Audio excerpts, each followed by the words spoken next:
Hi, everyone. Um, Thank you so much for joining us here today for this really great Real World Film Festival panel. I'm Kate Douglas. I'm the chair of the board of directors for Real World Film Festival. Currently, I also work at Ryerson University. I'm at the Faculty of Communication and Design as a manager of marketing communications. With me today is Dylan Posnikov, the VP of Global Brand Strategy at Shaftesbury. Thank you so much for joining me today, Dylan. Thank you. I'm excited to be here. Great. I'm so excited. Just for some backstory, I met Dylan a couple of years ago, maybe about 2 years ago, when I was working at Women in Film and Television as the manager of communications and engagement. So met her then when she joined as a board member. So it's really great to come kind of full circle now to meet her again to talk about a topic that's really near and dear to me in terms of marketing and audience engagement and how we could really empower content creators to use the tools that are available for them to boost their project and to enhance their own brands as creatives. So to start off, I'm just going to talk a little bit about, give you some backstory about Dylan, and then we'll get into a really engaging conversation on how you could build and grow and engage your audience and how you could take advantage of current and future trends. So about Dylan, I'm sorry, I'm reading here because I didn't memorize. That's okay. Memorize the bio. I memorized that. So Dylan is an award-winning marketer, drawing on 13 plus years of experience in media and entertainment. Before joining Shaftesbury as the VP of Global Brand Strategy, Dylan served as head of entertainment and content marketing at CBC, where she oversaw the marketing for CBC properties such as Schitt's Creek, which I love, Kim's Convenience, which I also love, and with an E, which I'm halfway through, and the Baroness von Sketch Show, so many of my favorite CanCon. Dylan has also been recognized for her work in both Canada and the US for developing audience-first content strategies and innovative storytelling to promote some of Canada's top-rated series globally. Thank you once again for being with us, Dylan. I look forward to it. Just for some background on myself as well, a couple of years ago, I worked in the documentary production world in developing audience engagement strategies and also doing marketing for a feature film. So I hope that with the both of us, one working on a global scope and the other working on a smaller in terms of indie productions and documentaries, that we could give you a really great, robust conversation here today. Mm-hmm. Thank you. Yes, so Dylan, we're gonna start first with your amazing experience. You've launched some of the most beloved shows in recent Canadian television history. Can you talk a little bit about some of your favorite projects? I will go into more details about some of them afterwards, and maybe even in terms of how you got into this field of marketing television content. Yeah, so it's interesting how I did, because it actually wasn't my intention. I'm from Vancouver originally, and I moved out to Toronto, and I came here to do my master's degree in political science. And I focused on international relations, and I looked at gender in conflict and nonviolence and resolution strategies. And from that, it allowed me to travel internationally. And I presented at various conferences and interviewed, especially along my thesis work, around women's participation in peace building. And in that experience, what really resonated with me is that I saw firsthand some of the issues that people were faced with, and some of the, when I did some work within Israel and Palestine, and I was speaking with women and saw how they were directly impacted by that conflict. And I knew that there's a certain detachment that we have just as people when, we can read stories and we can watch the news, 11 o'clock news or 6 p.m. news and tune in at the top of that story, and then we turn it off. And I felt that I really wanted to be able to bring those stories forward and be able to convey what this experience was that these people were living. So fast forward, I thought I would go into documentary filmmaking. And that would be the medium to be able to share these stories for audiences and really engage people and get people to care about what was happening, because it's so easy when things are happening on the other side of the world to disconnect from that. As I said, to flip the page or to change the channel or keep scrolling. And so in that, I thought, well, I should really get some production experience and figure out how to do this, because I have no idea. And so that took me to Chorus, and I was there working on the client marketing side. So it gave me firsthand experience in the production, and we were working with brands and how to integrate their product into the show and do a tie-in through a brand extension. But I realized that while I admire people that do work in the world of CPG, consumer goods, that wasn't the place that I wanted to be from an advertising perspective. So I took that experience and I started my own agency. And I thought I really want to get into more of the digital side of the business, because at that point, Chorus was still very much broadcast focused. And I want to be able to go back to telling stories. And so I did that for about 4 or 5 years and I say to people, for anyone who knows, who started a business, it's like you're wearing multiple hats and you sort of think you're going to go out with a press release and everyone's going to come and bang, knock on your door and say, oh, well, can we work? And that's how that's going to happen from that prospecting. And so there was a lot of hustle with that. And that it exposed me to so many different facets of the business. But through that experience, after about 4 or 5 years, I ended up just moving back to Toronto because we moved out to Vancouver. And I chatted with the CBC because I saw an interesting position in their marketing department. And initially there was a news position available for me, or that I spoke to them about. And I thought, well, this makes sense. It's aligned with my background. And they called me back and they said, actually, we have a different idea. There's a programming shift that's about to happen at the CBC. We're launching shows like Book of Negroes, Schitt's Creek. It was the first season, and it's a bit of the Wild West. We're pivoting in terms of how we talk to audiences, in terms of the digital strategies, the different marketing plans that we're creating, and we would love for you to come on board and lead this team. And so at the beginning, I was like, Schitt's, what? I had no idea I hadn't heard of Schitt's Creek. And I'm writing frantically and I'm like, okay, go home and Google Schitt's Creek and what this is. And I accepted the job and thought, this is amazing. And so I then, went into the CBC and ended up leading both on the factual and scripted side, as well as then soon afterwards CBC Jam, and oversaw the marketing team there. And that's where I did have the privilege of launching shows like Kim's Convenience, Working Mom, Schitt's Creek, Coroner. I think it was about 50 shows that I oversaw, and with a team of 10 people. Yeah. It's so amazing, like the breadth of work that you have. And I always like hearing about people's journey. Speaking of Schitt's Creek, like recently Dan Levy, he shared on Twitter that the show didn't have like immediate success and didn't really hit audiences right away. But then we saw that it picked up steam about the 3rd season. But that also, from my POV, coincided with a really great social media campaign to really get audiences excited about it. Can you talk a little bit about the evolution of the marketing for that particular project? Yeah, Schitt's Creek, it's an amazing story. I feel really proud to have been a part of that campaign. There were, as I said, when it started at the network and when we launched the first season, I did come in January, so season 1 had just aired, the premiere of season 1 had just launched. So I wasn't there in the build up to kind of launching that for the last half of 2014, I think it was. But our challenge initially with Schitt's Creek was not just about driving audience to tune in to what we knew was going to be and ultimately a multi-award winning series. It was also changing people's perception around what type of content they could receive on the CBC. So as I said, when I started, it was a real shift, and Sally Cato and her team have done an amazing job in terms of shifting the content strategy and the type of programming viewers can tune into. But there was still a real perception that it might have been sort of our grandparents' television show, was something we grew up with. Canadian content isn't as cool as what we're going to get coming out of the US or internationally.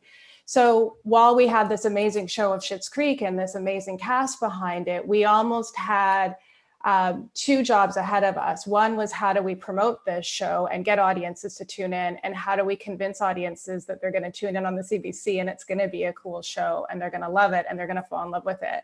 And the other thing too, and I feel funny in saying this, but while Eugene Levy absolutely had a celebrity status at the time, and of course, so did Catherine O'Hara, Dan Levy wasn't perhaps as well known. Annie Murphy wasn't as well known. So it had some star power behind it, but it certainly didn't have the same star power it has, you know, and obviously how well known internationally the cast has become now. But what we knew is that we had comedy gold. We knew that we had a show that was so brilliantly written, that was so brilliantly produced, that it was just, how do we get that in front of audiences? How do we get audiences to become interested in this content and show them exactly what they can expect from this series? And so I can't take all the credit for the marketing behind that campaign. We worked very closely with Dan Levy. And so there was certainly, and as well as my colleagues at POP. So Schitt's Creek aired in Canada on CBC and it aired on POP in the US. So together we came together as one team to really develop the marketing strategy for it. And it's interesting that you would talk about the digital side, because certainly that's where we've seen the momentum with Schitt's. I think also, you know, the Netflix effect. And I know that unfortunately that was a little bit of POP's challenge in the US, is this really was a tentpole property for them. However, you know, most people associated the show with being on Netflix. So they also had that job of the network recognizability and network tune-in on their end. And I can say, and I was writing a couple of notes before our conversation today, and I wish that I had saved it, but the marketing rollout and the content plans for Schitt's Creek, we honestly were launching over 100 pieces of social content to support each campaign, or each season rather. So we had, you know, more of a traditional 360 approach to that campaign, where we saw these beautiful out of home.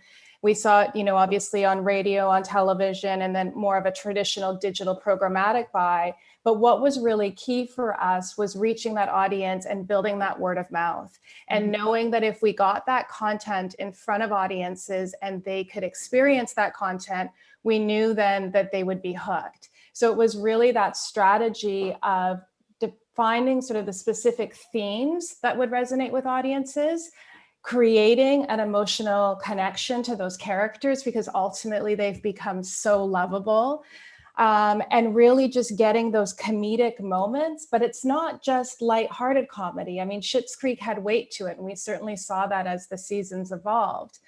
And looking, you know, and as the seasons evolved, we also started seeing different audiences that it would resonate with, from the LGBTQ audience to those that were fashionistas. So we were able then to create different genre-based content and seed that out to targeted audiences as we were promoting the series. Yeah, and that gives us a really great segue into having a conversation about niche audiences and how we think about audiences, like shifting away really from demographics and thinking about interest groups instead. And I'm seeing that being done with a lot of our shows. And I have actually, because like I have a quote here from a CMF Trends article where they said, a major strength of Canada's media output lies not in its scale, but in its cultural resonance.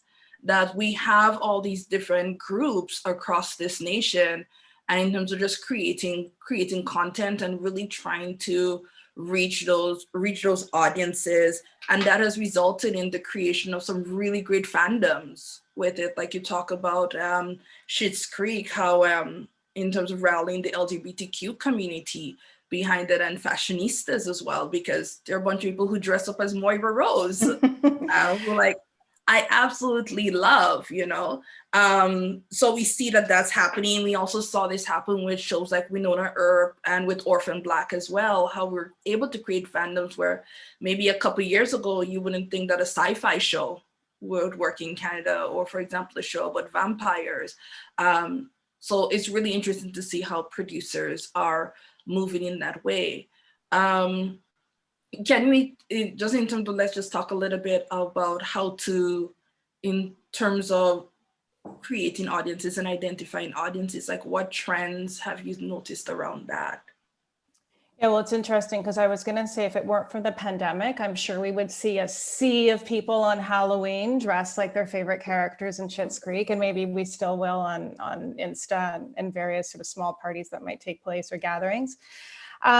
Yeah, I mean, I agree. I think that there's a tension, and I imagine some of the people that are tuning in today are producers and independent producers who are working, and on shows, and whether they're at that point where their shows have been greenlit with a broadcaster or streaming service. I find that there's a bit of a tension that exists when building audience, because typically the ask is to hit your sales target of 25 to 54. So when Dan Levy made that comment, for example, and he was absolutely right, I don't think the show performed as strongly as expected on either Pop nor on CBC. But we really believed in the series, and we wanted, for us, and again, a testament to the CBC and the programming team there, and how much we knew that we weren't just sort of committed, I think, truthfully, for a first season show. I can't recall if we greenlit 2 seasons right off the bat or not. But I know that certainly was the intention. So there was an understanding around audience and knowing that we needed to be able to commit to the longevity of the series. But there is that tension that exists among getting that targeted advertising audience, especially on broadcast, when broadcasters are dependent upon advertising dollars, and we want to see those high 25 to 54 audiences. But does that necessarily really, it may build to reaching a mass audience, but I find where you have so much more success is, to your point, is genre-based. And it's really being able to extract those themes that will resonate with different audiences, different audiences will gravitate towards, and you build your core fandom from that place. Now, I would argue that we don't just focus on the core fandom and we don't just focus on niche, because I think then that will alienate a broader audience and the casual viewer. But it's really around finding out, when you look at, when you're sort of embarking upon how and launching that show and building that audience, it's really important to say, like, what is this? What is this? What is about this series that's compelling? What's compelling about this story? What is at the core of it? Exactly. Like, what is that hook that's going to drive interest in somebody to engage with your content? Mm-hmm. And I would also say that you can't do that void of emotion. There's a lot right now when we talk about how data is driving programming decisions, but I think almost every programmer who's experienced in the industry will say it cannot be all based on data. It also is based on gut, right? So in that, it's because we're human beings. We emotionally connect to things. And in creating a campaign and not identifying what those themes are without identifying within that, rather, we need to identify how can we emotionally have our audience feel something. What is the feeling? Is it a feeling of happiness? Are they elated? Is it a feeling that this makes them sad? Is it a feeling where they can escape? Yes. But it's about including that emotional driver, I think, in order to really hook your audience once you have found those themes that your viewers are going to gravitate towards. Yeah. I really think so too, because in our prep for this, I was telling you that one of my family's, our favorite shows, favorite dinner time show has been The Goldbergs. And I've been able to get a 7 and a 10-year-old to sit and watch The Goldbergs, which is a show that's set in the 1980s, that's when I was born. Set in that time where it's so culturally different and everything. And we all love it, because at the end of the day, it's a show about family. Mm-hmm. It's about sticking together. It's about building healthy relationships and navigating the different challenges that come with, in terms of a coming of age story. And because we have characters of different ages within it, that we're all able to hook onto something. So sometimes my son accuses me of being a little bit like the matriarch, and I'm like, no, I'm not as bad, but I am. So, but being able to see that, so I think that there's always ways to find similarities. So we see also Kim's Convenience, which also at the end of the day is a show about family. So I think if we find those core things, those emotional hooks, that's so important in terms of how we sell it and how we engage people along the way with it. Yeah, I mean, it's really about about finding those universal themes. Again, Kim's Convenience, I feel so lucky to have launched that show. And I have to say, with all of these shows that we're talking about, I mean, I feel, while I might be a little bit biased, I think that, they've all been such amazing stories. They've really been, I mean, it's a marketer's dream to work on this caliber of content. And to also work with really interesting, smart, brilliant, creative creators behind these series.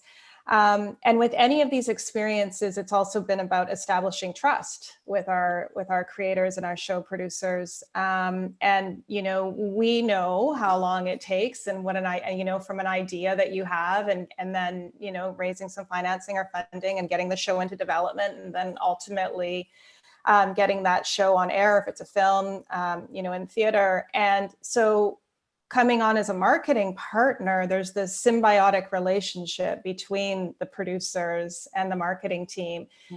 And it's really key that the marketing team understands the show that they're promoting, and it's a long way of saying understands the themes within the series, and can extract those themes. And with Kim's Convenience specifically, I mean, there are universal themes. I mean, again, it's a comedy, and it's definitely got its lighthearted comedic moments in it, but again, it's weightier than that, and it really is around family dynamics, and it's around that connection. So the emotion is there. I think we've probably all had, an experience with an Appa or an Uma, and we can, or we've had a friend who has, and with Kim's, we were lucky, obviously, because the stage play, it had a bit of a name that was already carved out for itself, and it had garnered quite a bit of attraction that way. But unlike Schitt's Creek, Kim's was completely an unknown cast.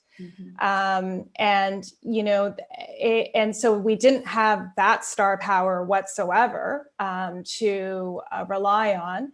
We also knew that because there were these universal themes, to your point about the Goldbergs, about family, and that's that point of connection, and that's the emotion that we can draw out of the story, and we can share those experiences with the audience, or we can share those moments, and whether they're a bit, whether some of them are very funny, or whether some of them are just more, pulling at your heartstrings a little bit. For the most part, if we've been lucky enough to have families, or if we're, whether they're families we choose or families we're born into, we can typically relate to that. And that was really what was key for us in designing season 1 of that campaign, is really having those characters out and those moments out for people to go along with on that journey.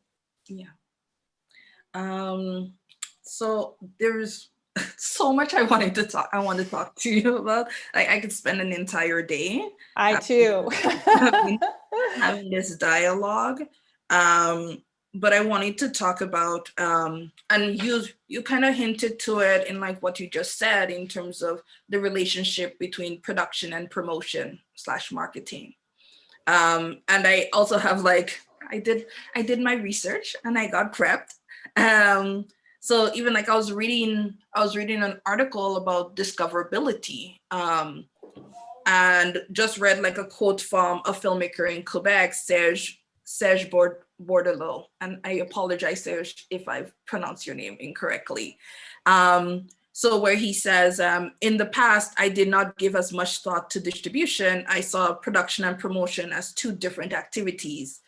But then now, with some more experience and with some more exposure, saying as a producer, it enables me to further explore my project. I find it very stimulating. I think, even for me, my start in the film industry, I don't have a background in film, never studied film or anything other than watching. Never did any of that, but spent many years working in terms of communication and digital marketing and looking at that. So my first job in the industry was as a social media intern. But also seeing for so many producers and creators, it's sometimes an afterthought. or something that it just seems like something that, okay, we need to just work on creating this. But in my experience, I've seen, like, I've been brought onto films in the development phase, some in the middle and some at the end, and just seeing how that really helps in terms of shaping the story. So just want to have like a short conversation about how and when should filmmakers consider bringing that into it, thinking about marketing. Yeah, it's interesting because I gave this a little bit of thought, and I know that we touched on it in our initial conversation. And while I don't directly have firsthand experience in working with a creator and being able to interject a marketing idea at that development stage, I wish that more people would think about the marketing at the development stage. And now that I am on the production side at Shaftesbury, I'm able to have those conversations with our CEO and with our producers and with my marketing team there around ideas far earlier in the process. And how can we embed those ideas into the content that we're shooting, into the series, into the film, whatever it might be, in order to be able to then structure our campaign after the fact.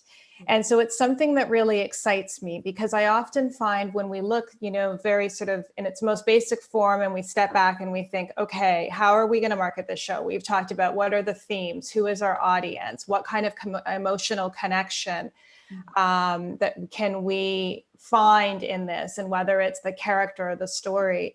And that's something that you can do after the fact.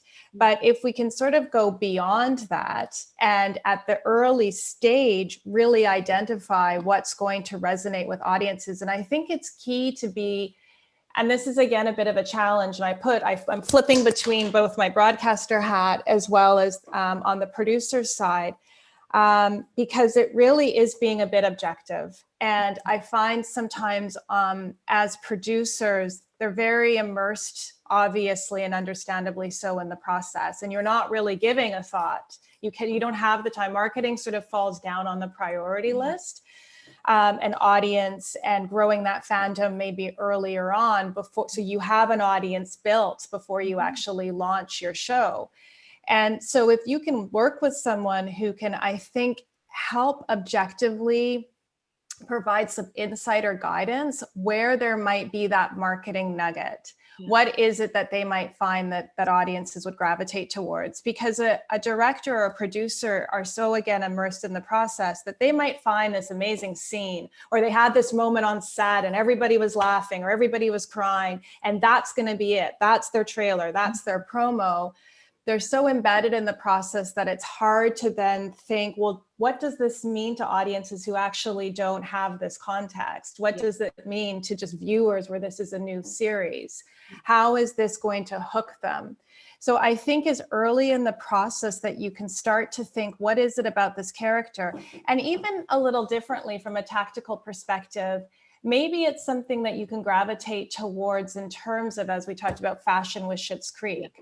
So then we know, I mean, that is such a key component of that series. And I'm sure, people can Google and the producers would talk extensively about the thought and time that went into wardrobe right from the beginning of the series. But that became something of sort of a subculture of that show. And it was something that made it very easy for us to gravitate towards in terms of some of the content that we were promoting and targeting specifically one audience. So if there is something in that at the beginning stages, I think to be able to work that and work it through your series. I would also say that, I think we mentioned Anne with an E. Part of with Anne with an E, and again, I may be biased, but I think the opening title sequence for that series is probably one of my most favorite. It's absolutely stunning and beautiful. And then their opening song is a Tragically Hip song. But it's those little things, not little, that's a big thing, but it's those parts of the entire project that also become marketable components.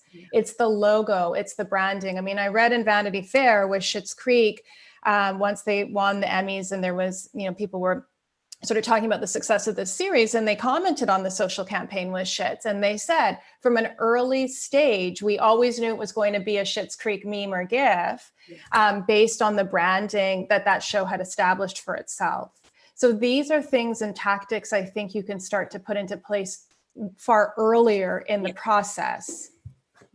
I totally agree with that in terms of the ways with the shift, and it also helps you in terms of thinking about potential champions for your project as well, you know, and to build it up. And for people who may be on like the smaller budget, who may be working with smaller budget content, maybe self-financing or have to do crowdfunding, like that is a genius thing to implement very early.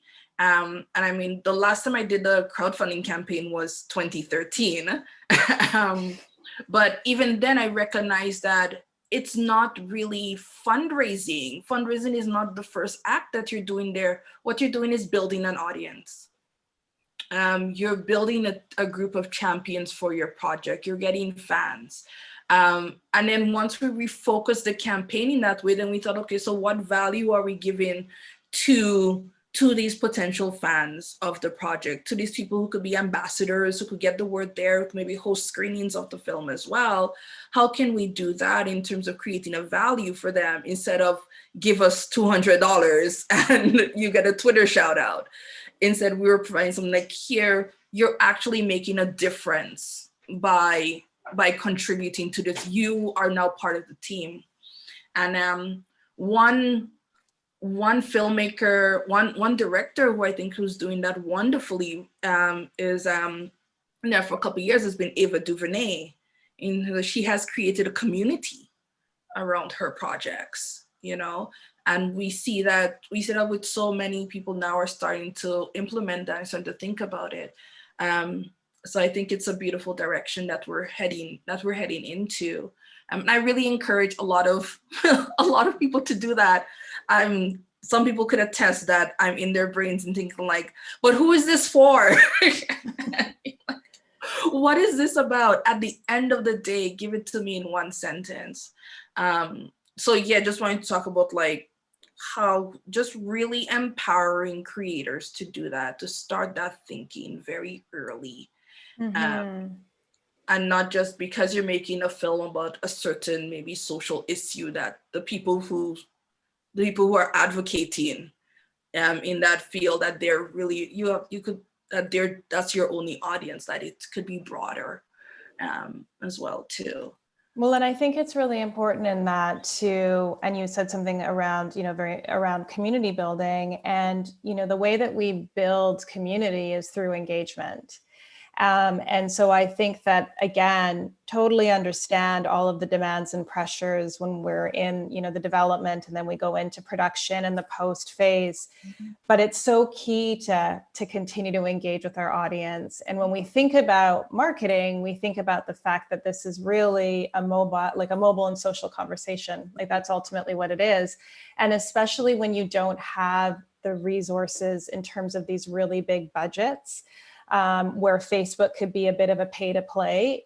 It is about getting in the trenches a little bit and managing and having and promoting those conversations. I was particularly mindful that what I was going to say today is not necessarily new to people. I mean, we're all fans of a series. We are all audience. We are all viewers. So my strategy was really just about reminding people of some of these tactics. But also in that, I was mindful about the fact that, coming from the CBC, I did have access to significant budgets. And there were significant budgets that were supporting those marketing campaigns like Schitt's Creek, Kim's Convenience. And that's not realistic. I mean, it's not realistic for most people, and unless you've gotten to that point. But it doesn't mean that we actually can't continue to build audience differently. And that's in part why the tactics that I have employed in Kim's, Schitt's, whatever it might be, I think fundamentally they're transferable regardless of the scope of your budget. And you can always scale up. I mean, obviously, I would take out of home out of the equation. That's typically a fairly big budget. But when we think about what are we trying to do? Well, we're trying to inspire people. We're trying to build a community, and we want to authentically engage with those people. And so it's like, where we're so lucky is that while it's definitely cluttered, there is the digital space to do that. And there is the ability to take content and push that out. And as we talked about, get your core audience excited so they can share with their friends, because there's really such power. I mean, ultimately, I think the strongest marketing tactic is word of mouth. Yes. And we talked about that in our initial conversation. I mean, we can look at shows like Breaking Bad or Girls, which basically have left their mark, I think, in, if we were to kind of start, my opinion, sort of the top 50 shows, I think that they would be in that of this decade. And those shows really did not become known and didn't have the fandom until season 3.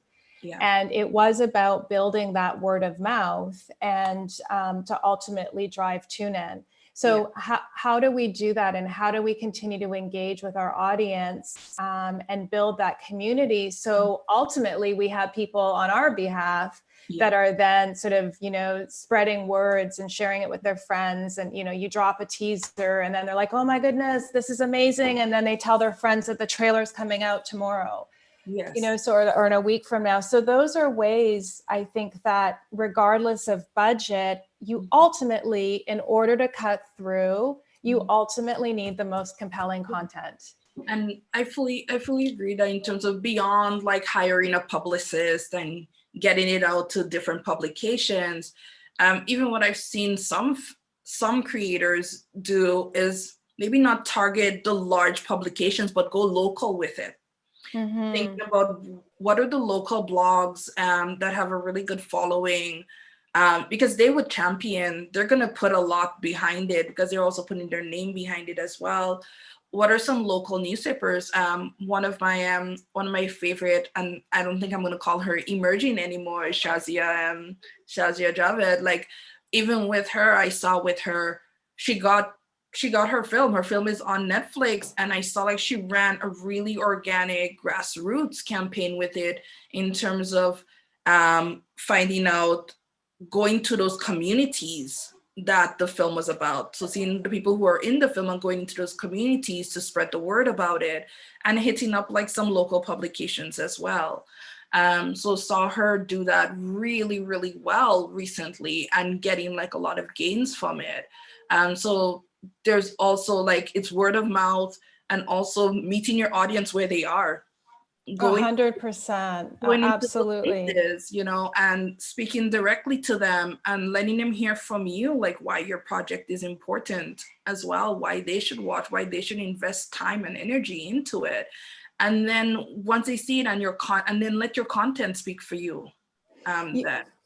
You brought up a good point, and I do, none of this could actually be successful without sort of the work and the marriage between marketing and PR, because of the fact that earned media really does hold such value. And again, in the shows that we've been talking about and the shows that I'm currently working on, that's ultimately what does give you that traction, especially on a budget.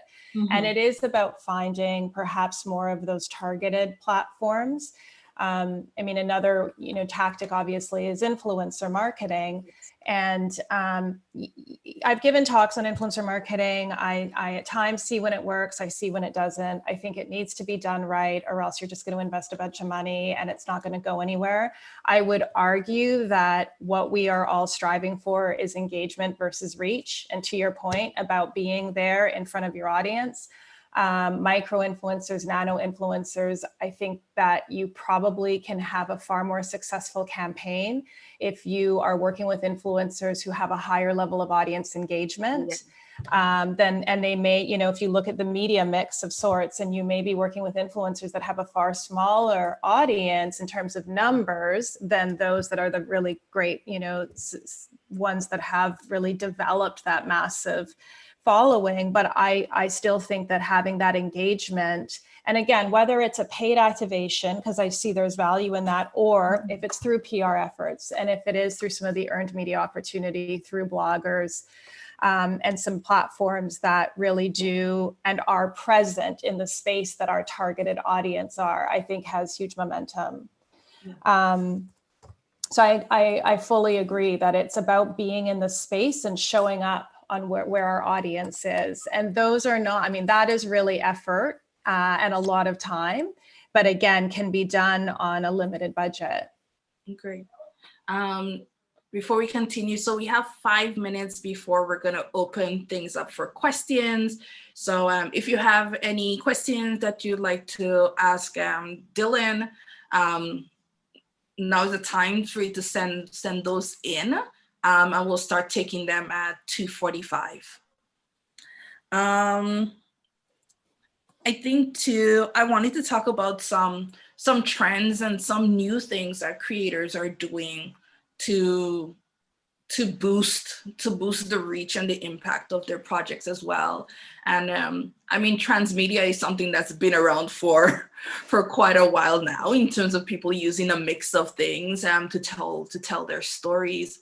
But what I'm seeing now is in terms of partnerships with brands, and also utilizing like other media like podcasts as well. So having like a podcast, what would you call that? That's like an attachment. A brand extension. Like a brand. Yeah. You use it an extension. Like an extension of it as well. Like I'm seeing creators doing that, or they may have like a blog or something. And I know that Shaftesbury, like for as long as I've known of Shaftesbury, I know that that's their lane, you know, like doing a lot of that work. Can you talk a little bit about some of these new things? And maybe if you have experience with some of them, some new ways in which creators are extending the life of their project. Yeah, I mean, you're absolutely right. And I think what's unique about Shaftesbury, and I can't speak for every production company, and I don't know as well, but I think on the size that Shaftesbury is at, I don't know if many other production companies have a digital marketing team internal, and we do. And they're fabulous and brilliant and talented and have done some amazing work because of the fact that we are scrappy. We don't have massive budgets to work with. So it's really about how do we become more innovative? What do we do to still complement the efforts that the broadcaster campaigns are doing or the SVOD are doing? We also support our international partners.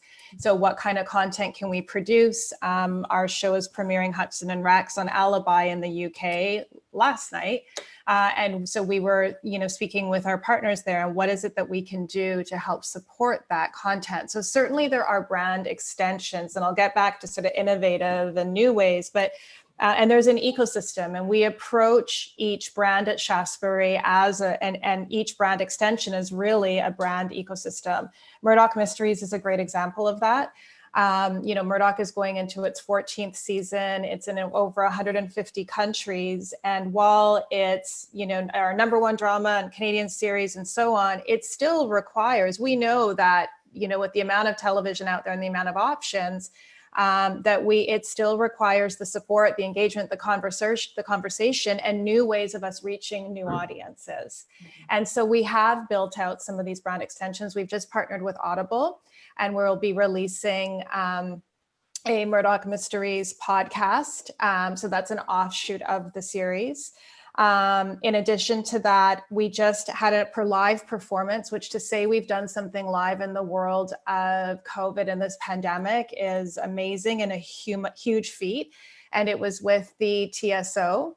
And so we had the TSO perform on the Murdoch set. So we were able to cross promote that way. We now are looking, and we've done things as well, merch. And so the team at Shaftesbury, all of us have quickly learned together how to launch our merch site. And they've been amazing in just developing, new designs and new ways. And there's a 200th episode. So what can we do to help produce a cool, iconic piece of merchandise that can, again, be sold globally? And I think that's sort of one of the things as we're producers. And I had to shift my thinking is it's not just focusing on our Canadian audience. It's really focusing on our global audience and knowing trying to understand what might resonate and what type of content might resonate in Canada may not resonate in France. So how is it that we can continue to grow that global fandom? Because as we look to get further funding and as we look to get, our shows put into production, absolutely, we want to look at our Canadian broadcast partner to commission that, and that makes life easier with tax credits and everything else. But we certainly can be looking to other partners internationally. So that's really key for us. But I will say that, the team has also, we launched Hudson and Rex and we're going into its third season, sorry. And the team had to start, that was a brand that we built from scratch together with our partners at Rogers. And it was really trying to find, back to our earlier conversation, what are the themes within that series? Now it's a detective and his dog. So clearly, it's a procedural drama, but clearly the dog is what viewers are gravitating towards because that's unique and different. And the team has done some really innovative things. So, we have looked at doing, rather than more of traditional content on those pages, we have looked at doing a Rex takeover. And so we have the dog who takes over Instagram. We've planned when that takeover is, because ultimately we want it to drive tune in. So we've been strategic about what day Rex is doing the takeover. We've, been out involved in community at events so people can go out and meet, Rex. And we've created different sort of social activations in addition to the Instagram takeover. We're now exploring TikTok and how can we reach a different audience with TikTok. And it's something that we're going to look to as we launch the season this winter. So it's really, I think, being able to, if I say this correctly, it's about being platform agnostic in your creative campaign idea. It's not platform agnostic. It's about being agnostic in your creative campaign idea and then customizing your content to the specific platform where it's going to resonate with that audience. And I think that's where we see the biggest success in terms of creating these different offshoots and brand extensions to find a new way of reaching an audience. I loved everything you just said. Like, it's just like so many ideas and so many diverse ways that creators could really extend their TV series, web series, film, and so on, to really give it a life, give it longevity as well, longevity and a wide reach. We have a couple questions now, so I'm just gonna. So the first one from. The first one, I believe, is from Claire Dunn. What is the social media influence on how OTT platforms view independent content? And continue to say, it is often difficult to find influencers who will uplift words of creators. Okay, so can you reframe the first part of that question? So I think,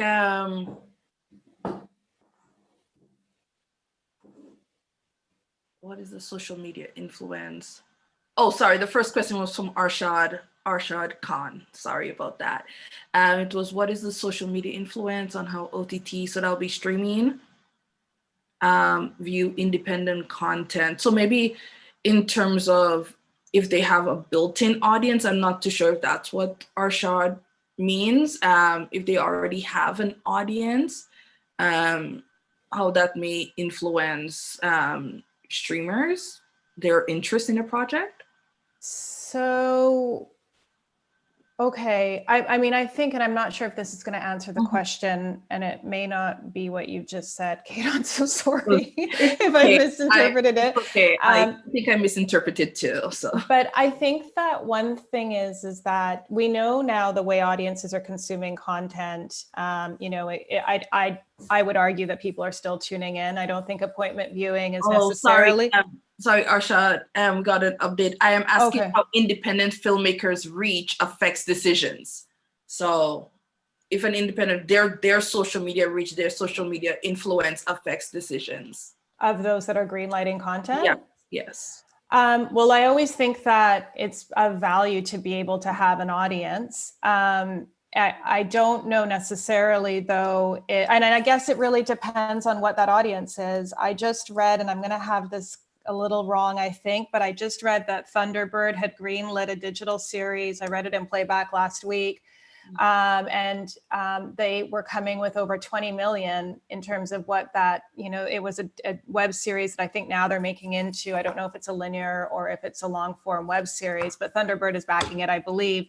And I did actually go and look, and I thought, what kind of numbers are needed? And that was obviously in the millions. Yeah. So I think that obviously we want to be able to show that there is a interest or a desire for the content that we're putting out there and we're thinking about creating, and clearly having an audience already built in will help with that. But I think that truthfully, it's probably, and if it is on OTT or SVOD, I would say that the efforts are still needed and the audience building and the tactics are still required, regardless whether or not people are consuming that show on OTT or on broadcast. I don't think we change our tactics depending on where that show lives.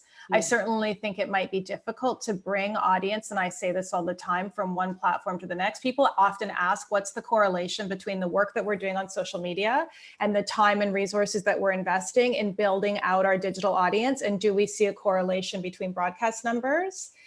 And I'm not sure if we can actually see a direct correlation, but I would say we're doing a huge detriment if we're not building that audience within the social space and building that brand.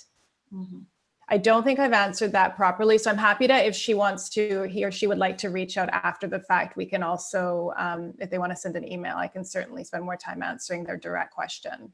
Okay, thank you so much for that. Another question, I'm getting a lot of interest in terms of influencer marketing. So maybe that could be like another session. Jordan wanted to know in terms of how does it work and what's the range of cost for this? And thirdly, what sort of deal points are involved? So I ran 3 seasons of an influencer marketing campaign for working moms. And I don't know at this point if I can necessarily disclose budget for that campaign specifically, because it was quite robust in the number of influencers that we had worked with for each season. But essentially, it's really finding the right person in the space that is aligned with your content. And one of the key things around influencer marketing, where you will have the greatest success, is if the influencers can convey and message back to their audience authentically. What we see, the biggest mistakes is when brands want to control that messaging, and all of a sudden it's just as though the influencer is regurgitating a commercial for you. So it's really about getting someone and finding the right people who are excited. We're about to launch a campaign on Halloween. We also at Shaftesbury have a tech division, and we're launching a VR horror game that we've already launched called Rest. And we are, the team have really developed a cool and fun and innovative way over Halloween. And we have now also in that instance are working specifically with an influencer who's really excited to come on board. They love the game, they're excited, they love the idea that we've presented them with. And so in any instance, it's about finding those right people that are a fit to your project. And then it's working with them to help massage the messaging to a certain extent. I mean, you want a call to action. That's why you really have the influencer engaged. And what type of content can you share with your influencer that they can share back with their audiences possibly, especially if it's a paid and there's a monetary exchange there. Oftentimes influencers, if you're not paying them, will just write, or they'll post their own images, or they might take screen grabs, or they'll repost something from YouTube. And I'm trying to go quickly to not take up too much time. We certainly can talk about this on a separate session. In terms of budgets, I would just be cautious in that, because obviously we can get into sort of the Kardashian type budget. But in terms of the budgets that we would work with here, and again, depending on what the ask is from your influencer, you may be able to engage an influencer for as little as $500 to put a tweet out, to post something on their Instagram. Or, it could go upwards of $5,000, and that's not seen as a significant fee. That's not in the Kardashian world of fees. No. That is sort of a standard going rate to have some level of engagement from the influencer and pushing a few pieces of content or writing a blog on your behalf or whatever that might be. Yeah, great. Okay, so we have also another question in terms of how do you think COVID-19 is going to affect how we consume content? And then will film festivals have the same power? So this question can say, journalists are in trouble as well. How do you get word out in this new ecosystem? Well, what we're seeing more and more, and I've been listening to a lot of webinars, is that the consumption of content has gone through the roof. And so we're seeing it across the board. And it's anywhere from Netflix to YouTube to Disney Plus to CBC Jam. So we really are seeing an increase in numbers of content. So I think that COVID, as people are staying home, especially as, in the Toronto and, this eastern part of Canada, as we're hunkering down for winter, we will be consuming more content. Thankfully, Shaftesbury has been in production with 4 of our primetime shows. So we were able to mitigate through some of the challenges by putting some pretty stringent COVID policies into place. So people are shooting, content is being created. I think it will continue to be created. We'll probably see far more animated projects. I think that's definitely a trend. And really, it's just because, again, of the challenges around shooting live action. So I think COVID offers an interesting opportunity. From a marketing point of view, COVID also has really allowed us to be quicker, react, respond, and think differently because we don't have the same access to set.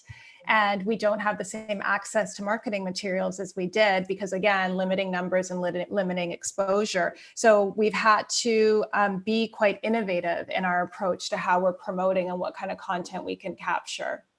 Mm-hmm. I agree. I agree with that in terms of there is like much more that people are consuming. I lose track every week. Mm-hmm. Yesterday, I watched all of Sharp Objects and then the finale of Lovecraft Country. Right. So like, that was a lot, like in one day, just and I started at like 4:00. Yes, I know. That's why I'm tired today. So, but oh no. Anyway, last question is coming from Stephanie. My question is, how can one build audience for a brand on social media where there isn't sufficient content? Although this could possibly be done on YouTube, how can I grow the brand's media presence with the certain restrictions and also with the COVID-19 measures that prevent me from creating unique content with potential audience? I think you kind of like touched on that a little bit in terms of some creative ways people are doing that too. Yeah, I mean, that's a really tough answer for me to provide, truthfully, because I think it's, in terms of what content do you have access to? Can you grab screen grabs? Can you make GIFs?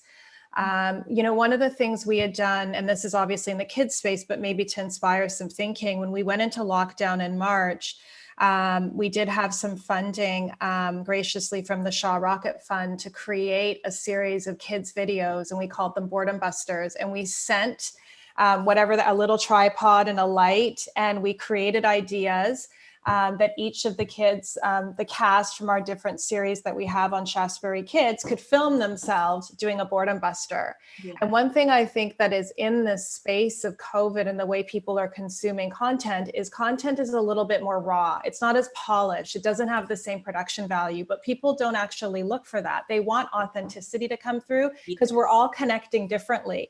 So our cast would set up these cameras and, they would show how to make a bag out of a t-shirt. Mm-hmm. And it really didn't take a lot of resources for us to be able to do that. And we did a small edit and then we were able to put that out on social. So how can we start to get a little bit more creative or innovative to create unique content that might not be what you originally thought, or it might not be your original show content, but can you get your cast to create content? We did another series where it was Our Talent Were at Home, and it was at home, and I forget the name exactly. Yeah. And we had all of our cast, film videos, again, very raw, but their time spent at home, and we gave them different genres and themes. Yeah. So it gave them some direction and guidance and pushed that out and built our community by really giving that authenticity to the viewer experience. And I think that's a wonderful place to wrap up in terms of talking about authenticity and creativity and innovation in terms of content creation and audience engagement. I want to thank you so much, Dylan, Thank you. for joining me, nerding out about this. This has been a really great conversation. So again, I'm Kaitlyn Douglas, chair of the board of directors of Real World Film Festival. Please go out and enjoy the festival, and we have our awards later on this evening. And then thank you so much, Dylan Posnikov, for joining for this. And I hope like when we could all see each other again, we could have coffee and like just talk about. Thank you, Kaden. And I really appreciate your expertise. I enjoyed our last conversation and this one because you just bring such a wealth of knowledge that as I said, I feel like I need to turn the camera and be chatting with you about this because you bring so much. So thank you for your insights. Thank you so much. And thank you, Real World, for having us here today. Thank you. Lovely evening, everyone.